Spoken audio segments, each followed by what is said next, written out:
Good morning, everyone. Welcome to another episode of Tech Leaders Unplugged.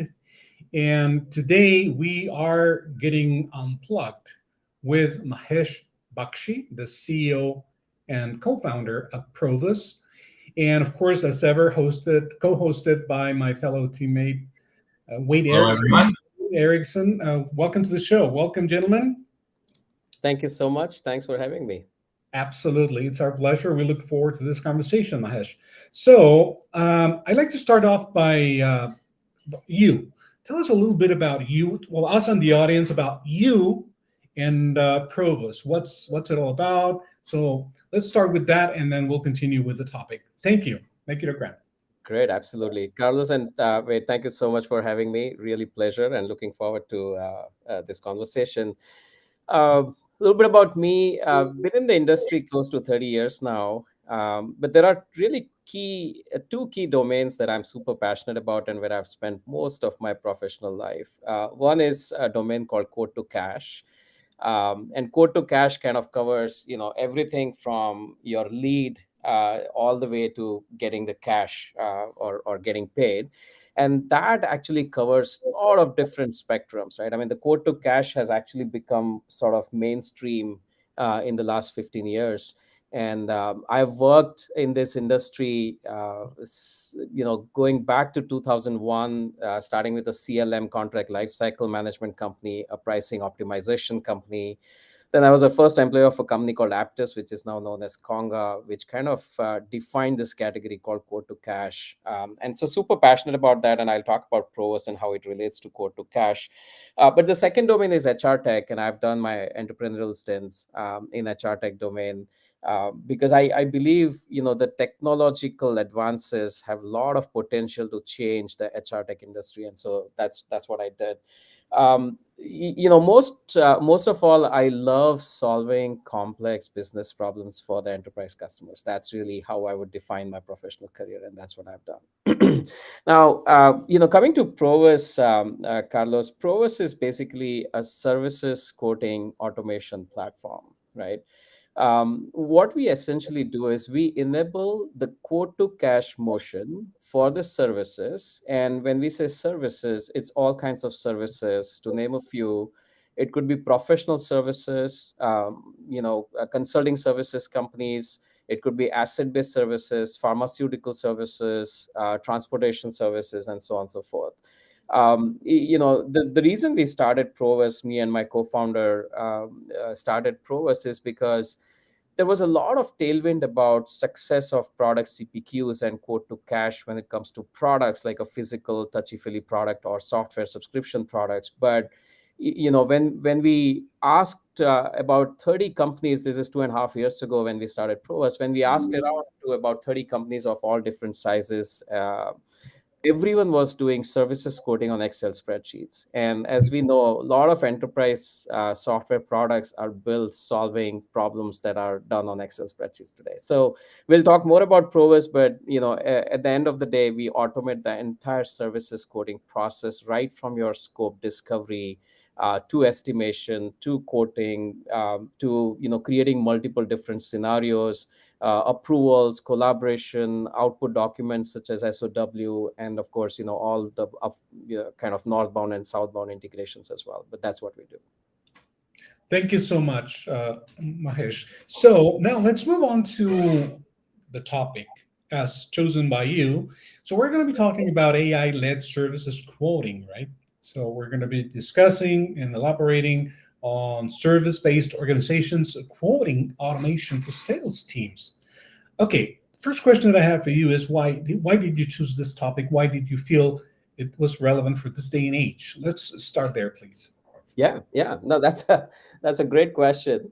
Um, so the way I describe this journey, and it's like a 1.0 version and 2.0 version. What we are going to talk about today is 2.0, and most customers are still stuck on 1.0. I'll explain what I mean by that. So the way we explain services coding automation journey is in four different phases or four different ways, right? So one is you have to acquire your data. Most companies, like I said, are on Excel spreadsheets. You would be surprised irrespective of the size of the companies, public companies, billions of dollars of revenue in services, all of these companies are doing their entire services quoting on Excel spreadsheets, right? That's our biggest competitor, if you will.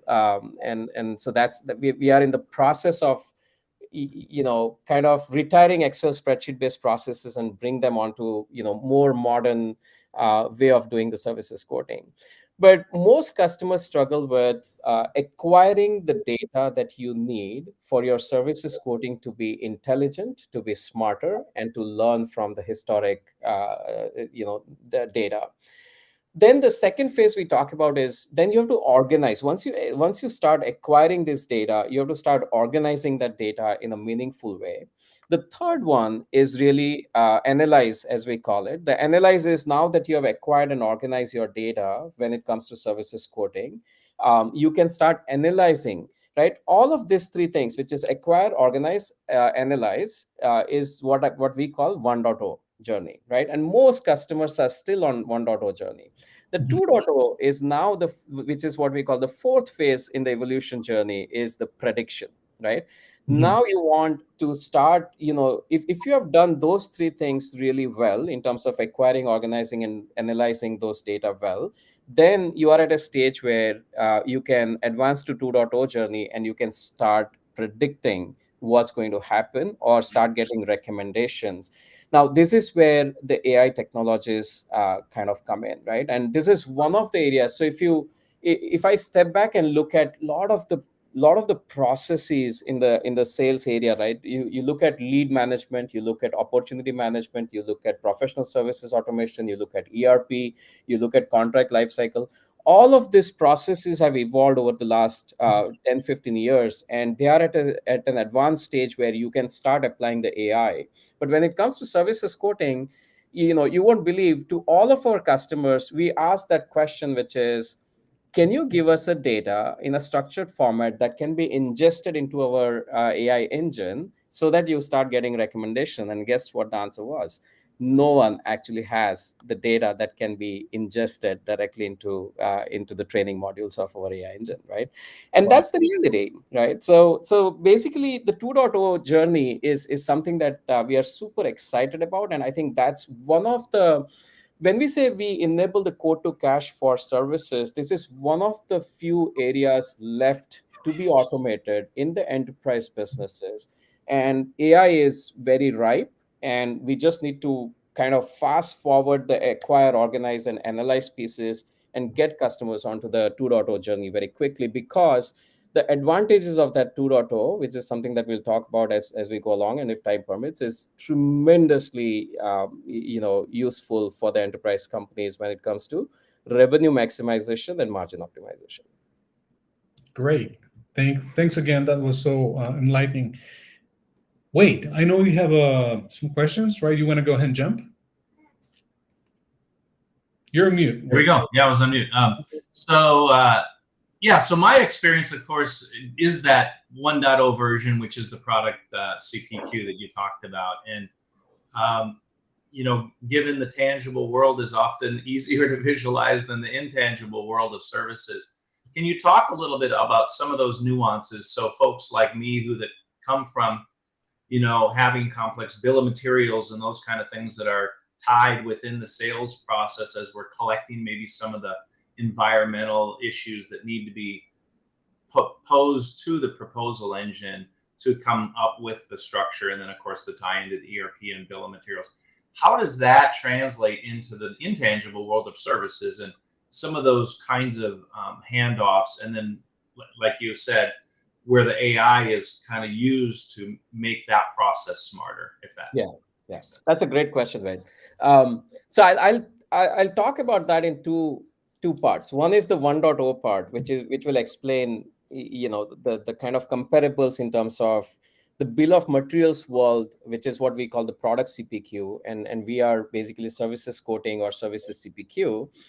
And so what happens, and fundamentally the services quoting is different than your product CPQ or the bill of material world, is because there's a concept called price waterfall, right? And price waterfall in the touchy-feely product is like, hey, you start with a list price, you apply a whole set of discounts, tiers, all sorts of stuff, and then you arrive at a price that you want to sell.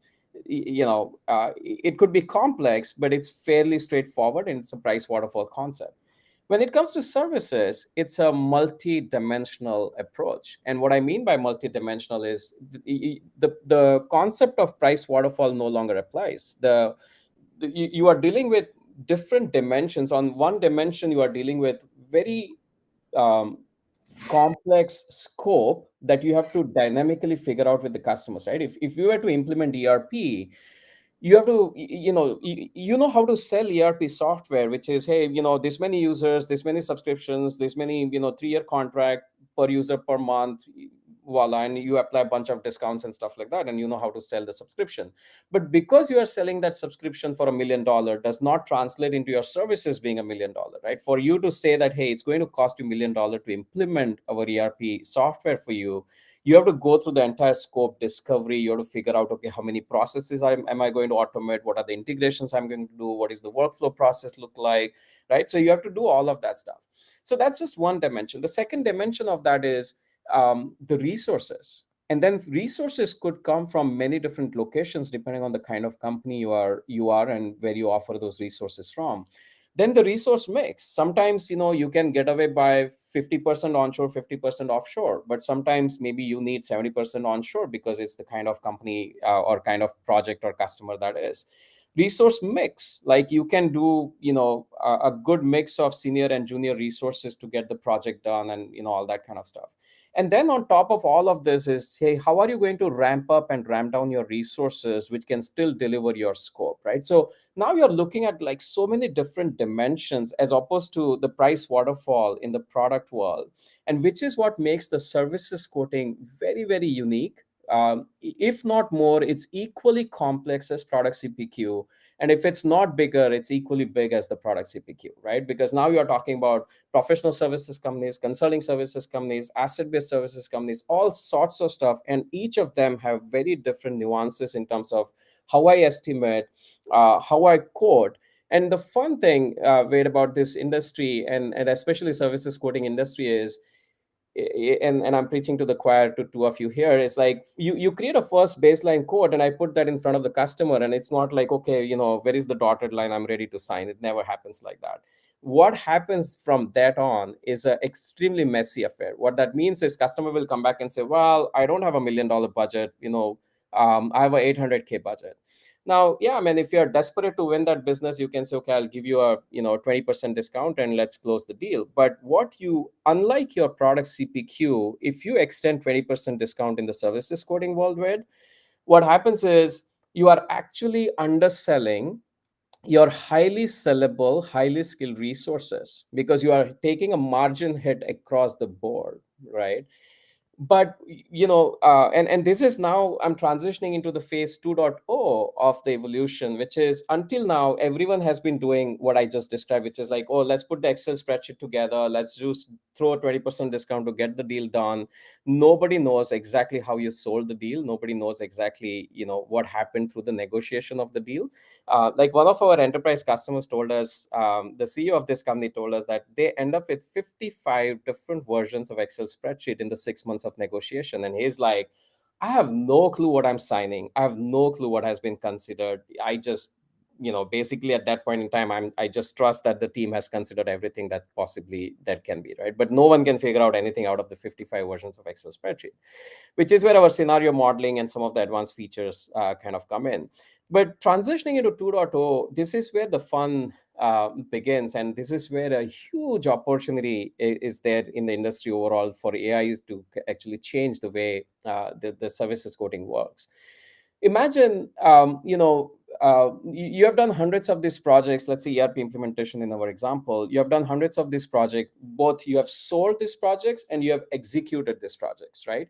So we at Provus, we obviously know what are your sold margins, how did you sell, what was your work breakdown structure, how did you estimate, what were the resources, and then we actually integrate with professional services automation tools, and we bring that data back and say, okay, now the AI engine starts working the magic, saying that, hey, you have sold 100 of these deals, you have executed 100 of these deals. Guess what? If you want to get to 800K in a meaningful way, because you have sold at a 55% margin, but guess what? You have never realized 55% margin. You have only gotten 40% margin. Now, Excel spreadsheet, nobody can tell you how did I get to 40% margin and what should I do in the future. But this is where our AI engine can come and tell you that, hey, in that integration phase that you are estimating 100 hours, guess what? In 100 projects that you have done, you have always spent 1,000 hours, right? You have lost a bunch of margin there. Now you have two options. You can either bump up the integration phase to maybe 1,000 hours so that you are not losing money on that, or you can say, hey, customer, this might be something that your team might be able to do, right? And we will be happy to help you, but why don't you guys take care of it, right? So now you can start imagining the possibilities. We talk about maximizing the revenue and we talk about optimizing the margins. As you know, services companies, a 1% of optimized margin has the effect of 12 to 15% top line, bringing the top line revenue, right? And with those kinds of cases, now all of a sudden our AI engine starts to put this sold data and executed data in a meaningful way and start recommending scenarios saying that, hey, for this industry, this customer, and whatever attributions that you want to assign to, like how competitive are you, how well placed are you, all that kind of stuff. System will start recommending saying that, hey, here is the scenario. It should have this scope, this resources, this resource mix, this location, and you're good with 45% margin, but highly likely that you will actually realize the 45% margin, right? So that's where the AI and 2.0 evolution starts coming in. And trust me when I say this, every customer, large enterprise customers, wants to start with 2.0 without realizing that they don't even have 1.0 in place. And that's where we are trying to bridge that and say, hey, you have to go through acquisition of your data, organization of your data, start analyzing that data in a meaningful way, and then we'll come and start working with you on the prediction part. That's a great point, because AI ultimately needs to learn from your data and not from somebody else's, because now it's going to be basically implementing somebody else's concept of all of these things you just spoke about. Great response, by the way. That cleared it up for me quite well. Tell me a little bit about your background. As we pivot a little bit away. Well, so first of all, let's talk about how your product works, because obviously this is very integrated heavily with not only your CRM systems, where the information's obviously collected from the customer interactions, but then as it pulls in other data sources and other systems that support the quote process. Tell me a little bit about how do I use your system? How do I get access to it? What are the plugins? Is it pluggable to other things? Yeah. And that kind of stuff. Yeah, absolutely. Great. So we are built on Salesforce platform, also known as force.com, right? But that does not mean that you have to be a Salesforce Sales Cloud customer to use the services quoting, right? We actually offer our ISV licenses as well as the OEM licenses. OEM licenses are for the customers who might be using other type of CRMs or other systems, but they do want to use the services quoting tool, of Provus, right? And because we are built on force.com and that ecosystem is predominantly driven by Salesforce, we are fully integrated with opportunity management. For example, more often than not, the entire process starts with opportunity, where the sales team adds a whole bunch of line items like, what do I want to sell? But then they have to transition into all of the details in terms of how am I going to do scoping, what are the questions I want to ask, how do I get to the estimate and quote and scenario modeling and all that kind of stuff, right? So that's where the full seamless integration kind of comes in. And then as you go through the negotiation and through the automation process, we automate with all kinds of backend systems, including the PSAs, right? The professional services automation tool. So 95% of the time we end up integrating with the PSA of whatever customer has. It could be Kimball, it could be NetSuite. So NetSuite is our official partner as well. And so if someone has OpenAir, it automatically everything ends up in OpenAir and so on and so forth, right? So the beautiful thing, Wade, about this is, not only we are integrated on upward, like integration or the opportunity management, but downstream, we are fully seamlessly integrated with how you are going to start tracking your projects, how you are going to do invoice and billing. And now we bring that data back, and that's where our AI engine kind of works on top of that, to provide you a meaningful recommendation. So we are very uniquely positioned that way. We are purpose built for services quoting, which gives us a tremendous advantage in terms of why we are probably the only company in services quoting which is able to really solve these complex business problems and give predictions using the AI engines. Great, great. And the name, where did you come up with the name? And Yeah, what's the that's name? Provus. That's a good question. So Provus is made up of two Latin words, proventus and opus. So it's a combination of proventus and opus. And what proventus and opus means is a successful business, right? And so, like I said, we at Provus are super passionate about solving complex business problems for our customers. That's one of the value that you will see on our website as well. But when we say successful business, it's not about our successful business. What we are passionate about is to use our innovative technology and our product to solve that complex business problem for our customers, so that they can be, wildly successful. That's really what we take pride in. Excellent. I love that when people use Latin, because I've had some businesses, and it's fun playing with Latin words to form these unique company names. So thanks for that. Yeah. Would like to pivot a little bit. You're a serial entrepreneur, living in San Jose most of your professional career. Can you talk a little bit about what drives you to start businesses, and maybe a little bit of that history prior to Provus? And then, how has San Jose influenced your entrepreneurial spirit? And do you see that still? Obviously, decades ago, that was kind of crucial for our software industry to kind of be in Silicon Valley, but how maybe the landscape has changed a little bit. Yeah, that's lots of loaded questions in there. So I'll try to be as precise as I can be.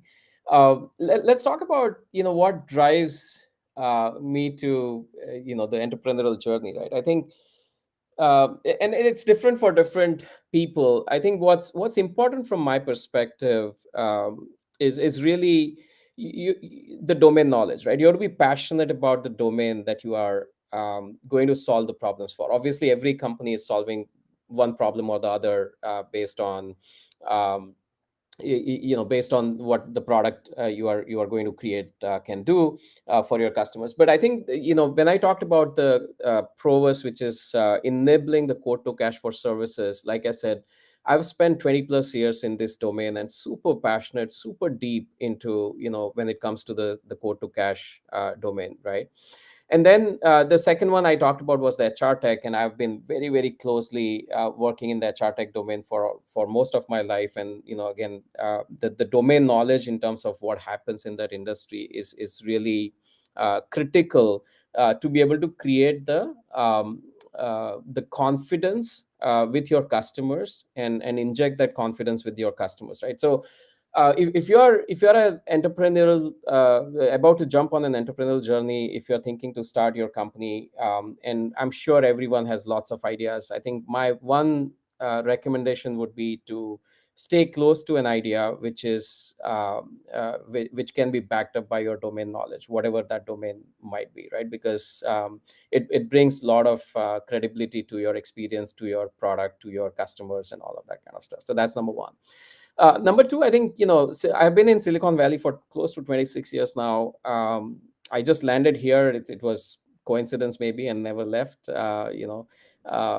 from Silicon Valley. But I think Silicon Valley is known to be really, kind of heaven for entrepreneurs, right? And there is a reason for it. I think one is really, you are surrounded by a lot of entrepreneurs who are ready to help you, right? The entire ecosystem in terms of people who want to genuinely help is pretty large here.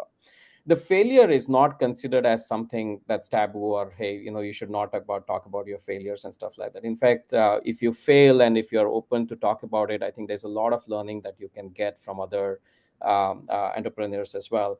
And the third, which is absolutely critical in this journey, is the entire VC network, right? I think the VCs, I mean, not to say that New York doesn't have VCs or Austin doesn't have VCs and all that stuff. The VCs are spread around, but the VCs here in Silicon Valley, in my experience, is really ready to take the risk with you. I mean, when you are talking about this kind of journeys, there are a lot of unknowns. There is a lot of stuff that you just can't plan for it. I mean, that you have to work hard towards the success, but doesn't mean that you know everything along the way. And which is where you are surrounded by the VCs who are ready to take the risk with you, who are ready to pull you out of the weeds from a day-to-day stuff and say that, hey, here is a larger picture. What you are doing is a really enterprise game, and you are solving a really complex enterprise problem. So it's okay, it will take its own course, right? And those things are really important in these journeys as you grow from startup to the next stage of the company. So that's why I love Silicon Valley, and that's really how I see it as different. The tribe lives there, as they say, right? So exactly. Right. Mahesh, I have one more thing. I mean, we are approaching wrap up time, and but I wouldn't want to end this conversation without asking you something specific to the entrepreneurial spirit. Let's call it like that, right? Not necessarily about the topic, but more in a broader sense. And I've seen through the course of the years, I've seen a lot of people starting businesses in the tech space, and you have everything from those folks who think they came up with the next Uber, for Uber for something, right? There's always Uber for something, right? And so they have these great ideas, blah blah. But in this mindset of becoming an entrepreneur, thinking that you have the best idea or the next big thing in mind, what would you tell these entrepreneurs who to maximize the odds of success? In other words, more specifically, how does innovation, what role innovation plays in becoming successful amongst entrepreneurs? Yeah, that's a great question, Carlos. More often than not, the entrepreneurs stay focused on innovation, which is absolutely important and critical, because you are innovating, you are basically creating a new product. Now, if you look at us, right, we are innovating through technology, but we are solving a age-old problem, right? We have not created a new problem, or we are not solving a new age problem. The services quoting problem on Excel spreadsheet has been there for like 30 years now, right? And so you don't always have to like find a very new age problem, but what you solve and how you solve is important for the audience that you are going to look for. But my advice to really entrepreneurs is, while you are focused on innovation and technology, there are really two key things that most entrepreneurs miss out. One is a customer validation early on, right? You have to make sure that what you are thinking is a great solution and a problem is actually a problem for the customers. And the number two that most people don't ask is this, which is, will you pay for this solution, right? If you provide something for free, everyone will consume it, and you will have more success. But that's not why you are establishing the business in the first place. But if you don't ask that question, like, will you pay for this, and how much will you pay for this, I think you probably might be fooling yourself and starting a business only to realize a few months or few years into it to say that, hey, the total addressable market wasn't as big as I thought it was. Great, awesome. That's a great answer. Thank you, Mahesh. I appreciate it, and I'm sure that you viewers will as well. Okay, well, we're up on time right now, but I have an announcement to make. Please stay with us as we go off the air really quick. So I just want to announce that tomorrow, about the same time, 9:30 a.m. Pacific, we are going to be speaking with Srini Reddy. I hope I pronounced it correctly. And he is the CEO and founder of Sports Plus. The topic is going to be emerging demand for specialized digital ecosystems. So that's what we have. Another interesting conversation right here on Tech Leaders Unplugged. I look forward to this one. And with that being said, the only thing left for me to say, Mahesh and Wade, thank you for having been with us on the show. And folks, see you next time right here on Tech Leaders Unplugged. Thank you so Have a much. great It was day. a pleasure. Nice meeting you. Thank you.